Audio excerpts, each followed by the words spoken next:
No one in that house had ever seen a slave hesitate. Until that night. She didn't shout. She didn't command. She just stepped close, looked him in the eyes, and whispered, "Carry me to my room." The entire hall went silent, because everyone knew one thing. The master was still inside, and no woman ever brought a slave into her room. While he was there, his hands trembled, not from fear of punishment, but from something far worse, because the way she looked at him. It wasn't desire, it wasn't kindness, it was a warning. As he lifted her, she leaned into his ear and said, "If you take one more step, your life will no longer belong to you." He should have stopped. He didn't. And what happened after that door closed was never spoken of again. The door closed behind them, softly. Not slammed, not locked, just closed. And somehow, that made it worse. His footsteps stopped. For a moment, he forgot how to breathe. The room was dim, lit by only 3 candles placed carefully around the bed. Not randomly, not carelessly. Placed like someone had prepared this moment. The curtains were drawn tight. No moonlight, no outside world. Just him and her, still in his arms.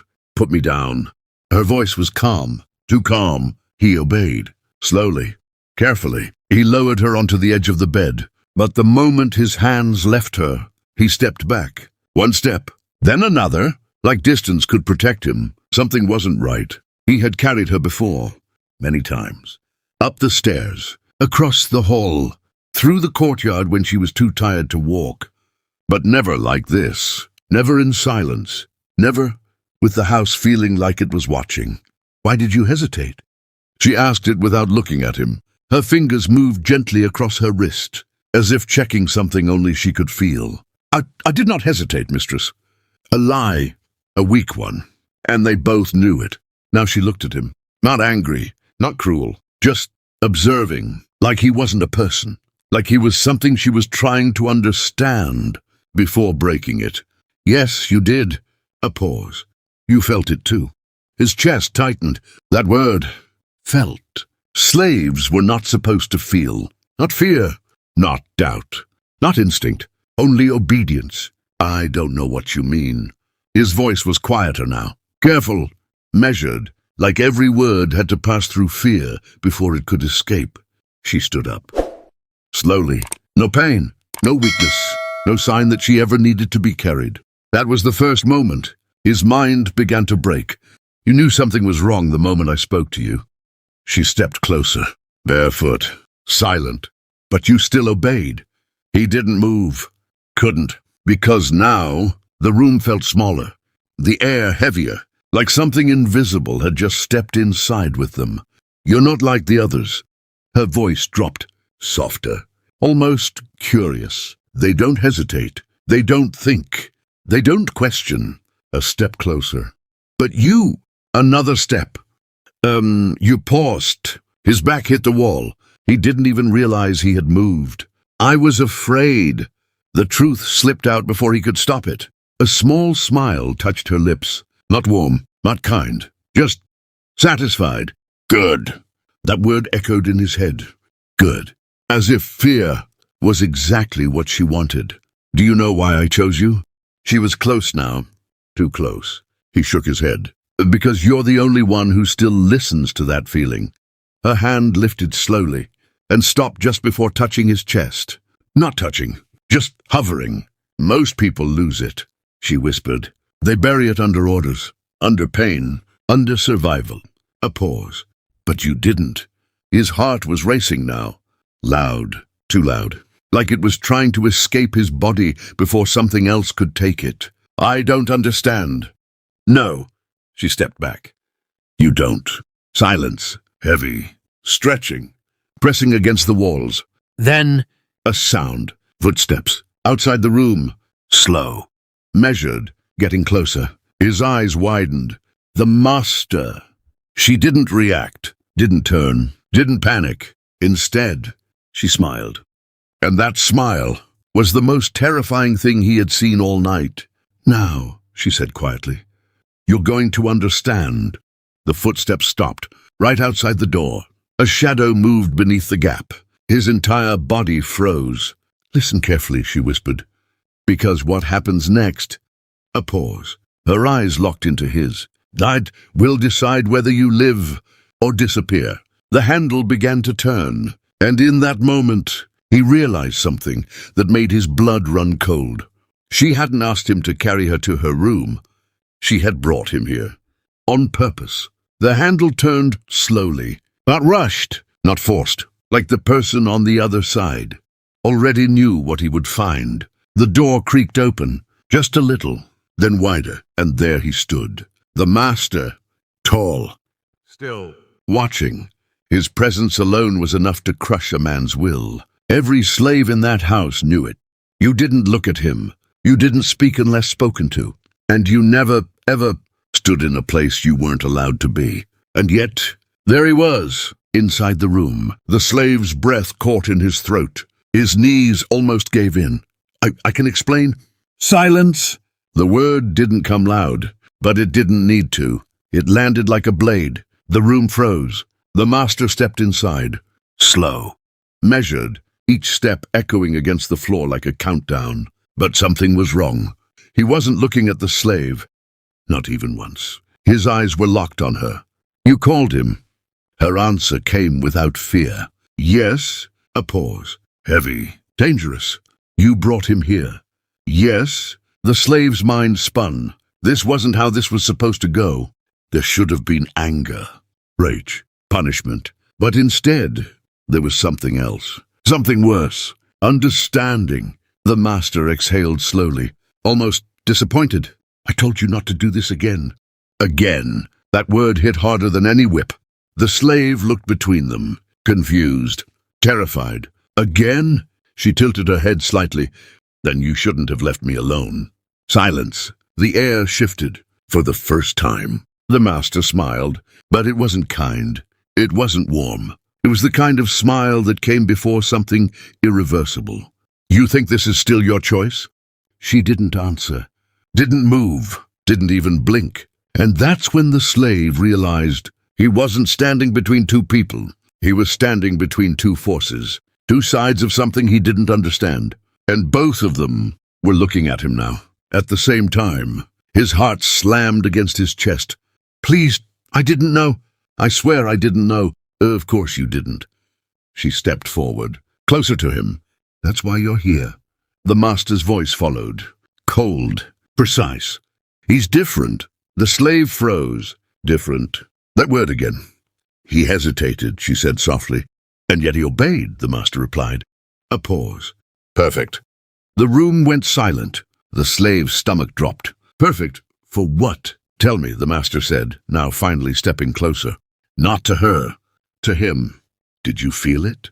His voice lowered, almost curious. That moment, before you lifted her, the slave couldn't speak. Answer! Yes. The word barely escaped. Another silence. Then, a soft sound. Click. The slave turned. The door closed. Locked. He hadn't seen either of them move. But now, there was no way out. Panic crept into his chest. Slow. Tight. Unavoidable. What is this? She walked past him. Calm. Controlled. This, she said quietly, is where we find out what you really are. The master stood behind him now. Too close. And whether you survive it. The slave spun around, but stopped, because something had changed. The room felt different. The candles flickered violently, though there was no wind. The walls, for a brief second, they didn't look like walls at all. They moved, just slightly, like something was breathing behind them. The slave staggered back. What is this place? Not a place, she corrected him. A test. His pulse pounded in his ears. A test for what? No answer. Instead, she raised her hand, and for the first time, she touched him. Just 2 fingers against his chest, and the moment she did, everything went black. Not darkness, not sleep. Something else, something deeper, like falling, without moving, like his body was still in the room. But he wasn't, and in that endless void, he heard one last thing, her voice, soft, echoing. Now, where we begin, there was no light. No sound, no body, only awareness. He tried to breathe, but there was no air. Tried to move, but there was no ground. Then A voice. Stand! Suddenly, he could feel again. Cold stone under his feet, chains on his wrists, the smell of iron and blood. He looked down. He wasn't in the room anymore. He was back. The yard. The place where slaves were broken. His chest tightened. No, this isn't real. Isn't it? Her voice. Everywhere. He turned. But there was no one. Tell me, she whispered, what do you remember? His breathing grew heavier. I remember pain. Everyone remembers pain. A pause. I want the truth. Then A sound. A whip cracking through the air. His body reacted before his mind did. He flinched, stepped back, and there he was. The master, standing exactly where he used to stand, holding the whip, watching. But something was wrong. This master wasn't older.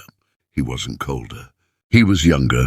This wasn't now. This was then. The slave's voice shook. This already happened. Yes, her voice again. Calm. Watching. Then why am I here? To see what you didn't. The master raised the whip. On your knees. The words hit harder than the chain. His legs trembled. This moment, he remembered it. The day he stopped resisting. The day he learned to obey. His knees slowly bent. No. The word slipped out. Everything froze. The whip stopped mid-air. The wind died. The world paused. Silence. Then Interesting. The world moved again. The master's eyes shifted. Not through him. At him. Different. Did you just refuse? The slave's heart pounded. He didn't know. Because last time, he didn't say no. Last time, he broke. But now, something felt different. You changed it. Her voice again. Closer now. Why? I don't want to feel that again. A pause. Good. The master took a step forward. But this time, the slave didn't kneel. The whip came down and stopped. Right before his face. The master tilted his head, studying him. You're not the same. No. The word came stronger now. I'm not. Silence. Then A slow smile. But it wasn't approval. It was curiosity. Let's try something else. The world shattered. Not broke. Not faded. Shattered. Like glass. And suddenly, he was somewhere else. A dark room. Small. Locked. A child crying in the corner. He froze. No. The child looked up. Same eyes. Same fear. Him. When did you stop protecting him? Her voice echoed. I didn't. You did. The door burst open. Footsteps. Heavy. Fast. The child backed into the wall. No, please. The slave's hands shook. He remembered this. The night everything changed. The night he chose survival over something else. Do something. Her voice was sharper now. I can't. You can. The footsteps got closer. The child cried harder. And the slave stood frozen. Just like before. Just like always. Silence. then Disappointing. The room went dark. Again. Cold. Empty. Endless. You resisted pain, she said. But not guilt. A pause. You hesitate where it matters. His chest felt heavy. I don't understand this. You will. Another pause. Longer this time. Because the next part, her voice dropped, and is where most people break. A faint light appeared in the distance, growing, shifting, turning into something familiar. A door. The same door. The one from the room. Go on. He didn't move. What's behind it? No answer. Only silence. then Were your truth. His hand slowly lifted, shaking. He reached for the handle, and just before he touched it, a voice whispered from behind him. Not hers, not the master's, his own. Don't open it. He froze, because that voice sounded afraid, terrified, and for the first time, he realized something far worse than pain, far worse than punishment.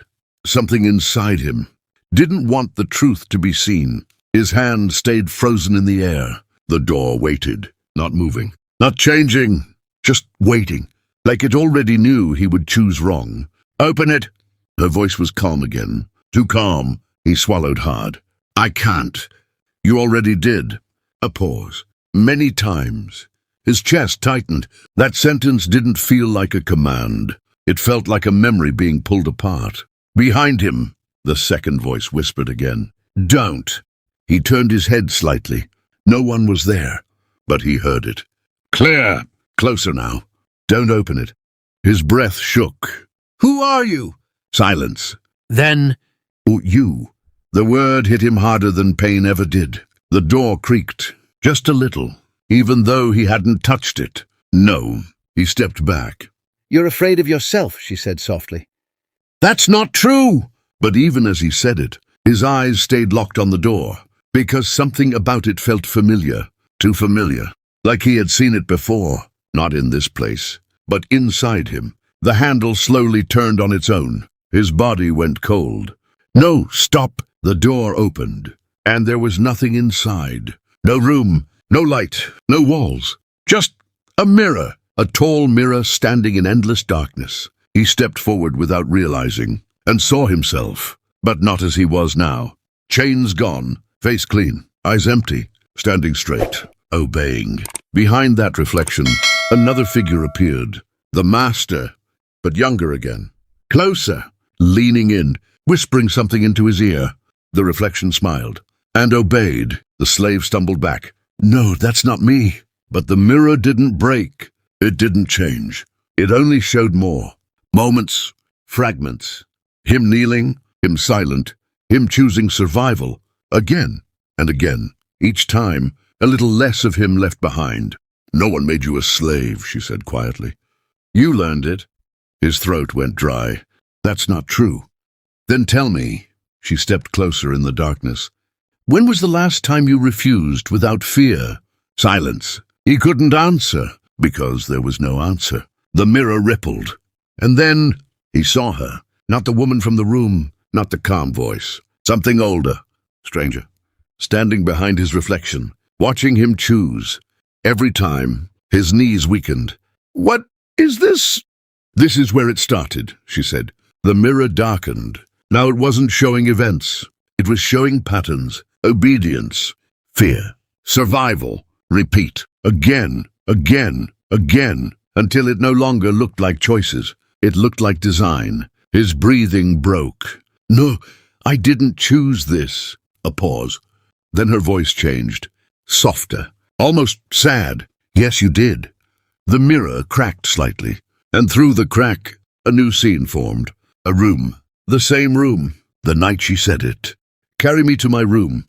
But now, he saw something he hadn't seen before. She wasn't asking him. She was waiting for a response she already knew. The version of him in that memory. Didn't hesitate. He moved immediately, like it was natural, like it was inevitable. The slave stepped back in horror. "No," I hesitated. "I remember hesitating." She stepped beside him in the darkness. "That's the first lie your mind gave you." A long silence. The mirror stopped moving. Everything froze again. And then, a sound. A soft crack. Inside him, something breaking. "You're not here to be judged," she said. "You're here to be corrected." His voice was barely a whisper. Corrected into what? She leaned closer. Something that doesn't resist what it already is. The mirror began to fade. The door returned. Behind it. Waiting again. But now it felt different. Not like a choice. Like a consequence. "Open it," she said. This time. He didn't hesitate. His hand moved forward. But just before the handle, the voice returned again. "Stop." Louder now. Clearer. He froze. And for the first time, he asked it, "Who are you?" A pause. Then the answer came. The part of you they couldn't erase. Silence. His hand shook. Behind him. She watched and smiled, because now he was finally ready to see it. His hand finally touched the handle. This time, no voice stopped him. No warning. No resistance. Only silence. The door opened. Slowly. Too slowly. Like it wasn't being opened. But remembered. Inside, there was no mirror now. No darkness. No void. A room. Exactly like before. The same candles. The same bed, the same silence. But something was wrong. It was too familiar, like a place he had lived in, not visited. He stepped inside. The door closed behind him. Not slammed, not locked, just sealed. "Now you see it," her voice echoed. He turned. She was there, standing near the bed, watching him carefully. "This is where you always end up." He frowned. "What are you talking about?" She didn't answer immediately. Instead, she walked slowly around him, circling, like he was something being studied. "Tell me," she said softly. "What do you remember about this room?" He looked around. His breath was uneven. "I've never been here before." A pause. Then she stopped, right in front of him. "Yes," she whispered. "You have." The candles flickered, and suddenly the room shifted, just slightly, like reality adjusted itself. The slave blinked, and for a second he saw it. Chains, on the floor, fresh, then gone. His heart started racing. No, this isn't real. It is more real than anything you've been told." She stepped back. "You think the test is about obedience?" A pause. "It isn't." The room grew colder. "It's about memory." His throat tightened. "Memory of what?" She tilted her head slightly. "Of what you agreed to forget." Silence. Then a sound. Footsteps behind him. Slow, heavy, familiar. He turned and froze, because he saw himself. Not reflection, not vision. Him, standing near the bed. Eyes empty. Hands calm. Obeying. The other him didn't notice him, didn't react. Just moved. Like this was routine. "Enos," he stepped back. "This can't be—" "Watch." Her voice was sharp now. The other version of him walked forward and stopped at the bed. A woman's voice echoed in the memory. "Carry me to my room." The slave's breath stopped, because now he saw it clearly. She wasn't asking. She was activating something. The other him lifted her without hesitation. No fear, no pause, no question. Just obedience. Step by step, toward the door. The exact same door. The one he just opened. His hand started shaking. "That's not me." But even as he said it, the memory continued. The other him entered the room, closed the door, and then paused. Just for a moment. Like something inside him flickered. A hesitation. A crack in obedience. And then it disappeared. The memory reset itself. The slave staggered back. "What is happening to me?" She stepped closer. "That moment," she said softly, "is the reason you are still alive." His eyes snapped to her. "What does that mean?" She didn't answer. Instead, she reached out and touched his forehead. Instantly, the room multiplied. Not one memory, not two, hundreds, all versions of him. Same room, same choice. Different outcomes. Some resisted, some obeyed, some broke instantly, some never moved at all. A loop, endless. The slave fell to his knees. "No, stop. Stop this."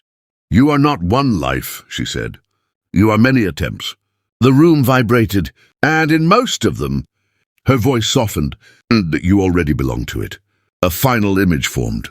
Him standing alone, in the empty room. No master, no woman, no sound. Just him, waiting, like he was always meant to. The slave gasped. "This isn't me." She leaned down slightly. "Then why does it remember you?" Silence. Everything stopped. The room stabilized again.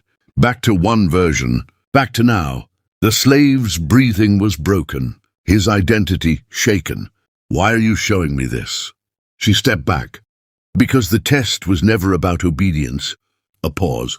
"It was about whether you could survive knowing the truth about your own mind." The candles dimmed.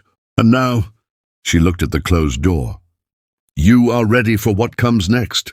The slave followed her gaze, and for the first time, he understood. The real danger wasn't her, wasn't the master, wasn't the room. It was what he had always been, waiting to be revealed. The room didn't change this time, but something in it did. The silence felt aware, like it was listening now. The slave stood still. His breathing was uneven. Every thought felt heavier than the last. She walked slowly toward the bed. Not rushing, not hiding anything anymore. "You're confused," she said. I don't even know what I am anymore. A pause. Then, that's the first honest thing you've said. He looked up at her, eyes tired, shaken. What is this place? She didn't answer immediately. Instead, she sat on the edge of the bed, calm, composed, like none of this touched her. This house is not a home, she said quietly. It never was. The candles flickered. It is a system. He frowned. A system for what? She looked at him now, directly, for the first time, no games in her expression. For breaking certainty. Silence. He shook his head slightly. I don't understand. And you weren't meant to. She stood again. Slow steps, circling him once more, but this time, it didn't feel like control. It felt like explanation. You think you're a slave. A pause. But that word is just the surface. His voice cracked. And then what am I? She stopped in front of him, very close now. A subject. The word hung in the air. Selected. Observed. Tested. His stomach tightened. No, I've been here all my life. No, she corrected softly. You've been running inside it all your life. A long silence. Then he whispered, From what? Her eyes shifted slightly, not away from him, but through him, from yourself. The room darkened slightly, and suddenly, a new memory began to surface. Not forced this time. Not triggered. Natural. A moment he had never been allowed to see. A corridor, different from the house. Sterile. Cold. Voices behind glass. Observing. Writing. Discussing. And him, standing in the center. Not chained. Not broken. Just watched. He stepped back instantly. No. She didn't stop it. Didn't interrupt. Before this life, she said quietly, there was another version of you. The corridor shifted. He saw himself speaking, arguing, resisting, thinking freely. Not a slave. Not obedient. Human. His breath stopped. I was free. She nodded slowly. You were. A pause. And you failed the first version of the test. The corridor flickered. The image distorted. Him resisting orders. Him refusing control. Him being reset. Not physically. Mentally. His hands trembled. What did you do to me? Her voice softened. Not cruel now. Just factual. We didn't do it to you. A pause. We did it with you. Silence. Then she stepped closer again. You agreed to forget what broke you. His voice barely came out. I would never agree to that. She looked at him for a long moment. Then, you already did. The room shifted again. This time, a contract appeared. Not paper, not ink, something deeper. A decision, a moment, a consent that didn't feel like consent. But it existed. His signature wasn't written. It was felt. He staggered back. No, this isn't real. It is the only reason you are still here. A long silence. The slave's voice dropped. Then why show me this now? She turned toward the door. Because the final layer is about to open. He froze. The final layer? She nodded once. And after that? A pause. Udry, you will meet the part of you that started all of this. The candles suddenly went out, one by one. Darkness returned, but not empty darkness. Waiting darkness. The door behind them began to move, slowly, unlocking itself. The slave whispered, Who is it? She didn't turn. You. The lock clicked, not loudly, not dramatically, just finally. The door opened on its own, slowly, like it had been waiting for this exact moment for a very long time. Cold air slipped through the gap, different from the room, different from the house. It felt outside. The slave didn't move. His body refused before his mind could decide. What's behind it? He asked quietly. She stood beside him now, no longer circling, no longer testing, just present. You already saw it, she said. His throat tightened. I saw nothing. A pause. Then, that's what you were allowed to remember. The door opened fully, and there was no room behind it. No corridor, no darkness, no experiment chamber. Only a single chair, empty. Facing him, the slave blinked, confused. That's it? She stepped forward slightly. No, she said. Look again. He forced himself to focus. And then the chair was no longer empty. Someone was sitting there. Him. But not the broken version. Not the obedient one. This one was still. Calm. Aware. Watching him back. The slave stumbled backward. No. No. No. The seated version tilted its head slightly. Like it had been waiting. You finally made it here. His voice broke. Who are you? A faint smile formed on the seated version's face. I am the part that refused to disappear. The room behind him faded. The candles, the bed, the walls, all dissolving into nothing. Now there was only the chair, and the two versions of him. She spoke quietly behind him. This is what happens when memory is split. His eyes darted between them. What is she talking about? The seated version answered instead. Calm, controlled. You were not broken once. A pause. You were divided. The slave shook his head. No, I lived. I remember living. Fragments, the seated version said. Carefully arranged fragments. The air felt heavier. She didn't create you, she said softly. She separated you. The slave turned to her. Separated me from what? Silence. Then, she answered, from the version of you that would destroy everything this system depends on. A long pause. The slave's voice dropped. And that version is sitting there? The seated version slowly stood. Now both versions were face to face. Same height, same face, different weight in the eyes. No, the seated version said quietly. I am what remained when they tried to remove him. The slave's breathing quickened. And then what am I? Both of them looked at him now. At the same time, you are the balance, she said. A pause. The one who chooses which version survives. The chair vanished. The room collapsed into darkness again, but this time it wasn't empty. Voices returned. Not hers, not his. Many. Reset him. No, stabilize. He's awakening too fast. The slave covered his ears. What is happening? She stepped closer. For the first time, urgency in her voice. The experiment is failing. His eyes widened. Experiment? Yes. A pause. And you were never meant to reach this stage. The darkness shifted. A final image formed. Not the house, not the room. A facility. People watching screens. Tracking him, measuring him. All versions, all outcomes. He was not living.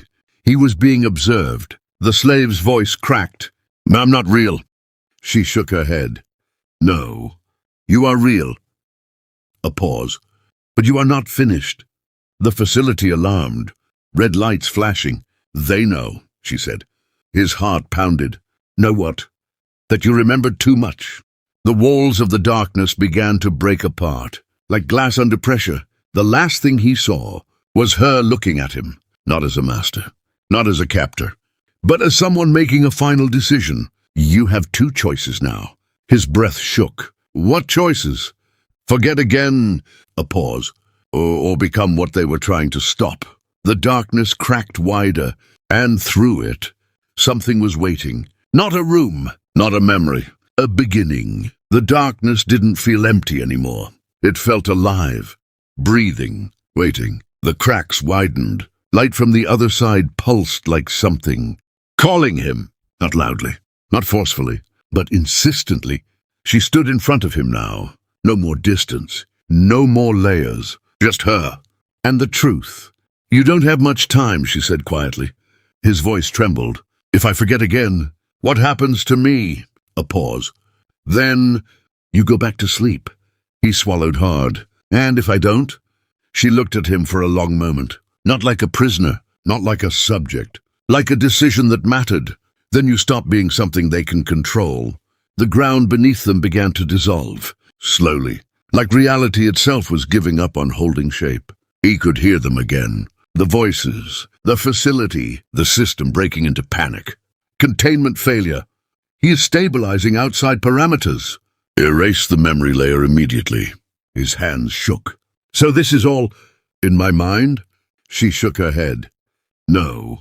A pause. It started there. The light from the cracks grew stronger. And now it exists everywhere you are. The slave stepped back slightly, confused, overwhelmed. What do I do? For the first time, she hesitated. Not like before, not like manipulation, like something heavier. Then she said softly, "You choose which version of you survives this moment." Silence. The voices grew louder. The system was collapsing. And in the center of it all, there were two pulls. One felt safe, familiar, like sleep, like forgetting. The other, painful, uncertain, but awake. His breath shook. "I don't want to suffer anymore." She nodded slightly. "I know." A pause. "That's why most people go back." The light grew brighter. He closed his eyes. For a moment, just a moment, and he saw it. Every version of him, kneeling, standing, breaking, resisting, failing, trying again. All of it, all at once. And at the center of it, not a slave, not a subject, just him, choosing again and again. His eyes opened. The voices stopped for a fraction of a second. Like the system was listening. He whispered, "Oh, I'm tired of forgetting." She closed her eyes briefly, like she already knew. The light exploded outward. Not destruction, not escape. Awareness. The facility alarms died instantly. The voices cut off. The system stalled. And for the first time, he wasn't being watched. He was aware of being watched. The world around him rebuilt itself slowly, not as a room, not as a test, but as something unstable, something unfinished. She stepped closer one last time. "You won't remember everything at once," she said softly. He looked at her. "Then what will I remember?" A faint, almost sad smile, enough to stop being only what they made you. The space between them began to fade. Her voice softened further. "And when you see me again," a pause. "Don't forget what I showed you." The light swallowed everything. Not pain, not death, just transition. And then silence. He opened his eyes. The room was gone. The house was gone. The system, gone. He was standing somewhere real, somewhere unknown, breathing, alive, but different. Because now, he wasn't just surviving. He was remembering, slowly, fragment by fragment. And far away, somewhere beyond what he could see, a voice echoed one last time. "Begin again."